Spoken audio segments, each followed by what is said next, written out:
Canterbury have had some epic battles at ANZ Stadium with their co-tenant South Sydney in recent years, and this one promised to give us a taste of what was to come in September, with Team 5 challenging Team 2.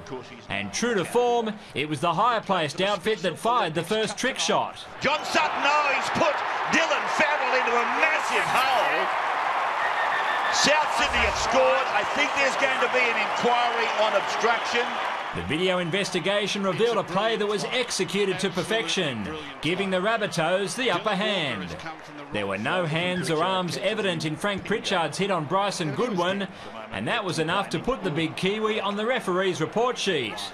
Adam Reynolds was in superb touch with the boot, following an early 40-20 with this perfect attacking grubber. And it goes to Reynolds, who kicks and Walker's over.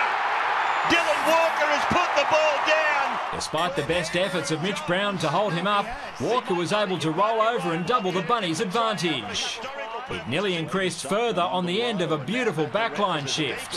Inglis got it under Dylan Walker, and the ball has gone to ground. Instead, they had to settle for an extra 2 almost 10 minutes later off the boot of Reynolds, after Tony Williams had gone high on John Sutton. Down by 14-0, Canterbury were desperate to come up with something before the break. Reynolds, who floats one perfectly for Perrott to get his 9th try in 6 games. More recently, Samuel Perrott gets his 17th try of the year. Josh Reynolds' immaculate long ball revived the Bulldogs' prospects after being well off the pace for most of the first 40. And the 2012 minor premiers returned from the rooms with similar intent. Hopkinson, he spears the pass away. Here's Pritchard back in the play.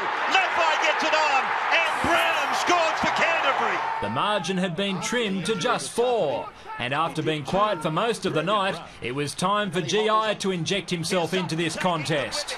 It's Greg Inglis into the backfield. Isaac Lucas with him, swerves away. He's going over to score the number 9. Isaac Luke supporting Greg Inglis. And South reassert themselves. Inglis was on the spot for the game's next try, but this time he was faced with stopping one instead of setting one up. And here's Graham. He gets it away for a run there for the 14, Hallertau, to bang the ball down. However, every time the Dogs got within sniffing distance, South struck back almost straight away. Keary again.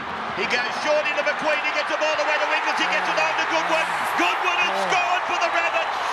That is unbelievable. Well, if that might be soft hands as well. I don't know. The tenacious Bulldogs simply refused to buckle and gave themselves a chance with 10 to go. It's gone over to Brown, and he's looking at the line for a second time tonight. I think he's got himself a try again.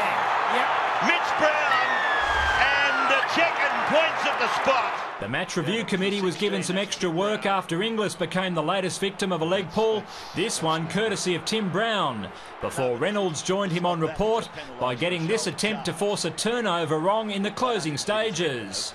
A gripping affair finished with the Reynolds in red and green kicking an easy penalty goal to make the final score 28-20 in front of almost 30,000 fans. David Rowlands, NRL.com.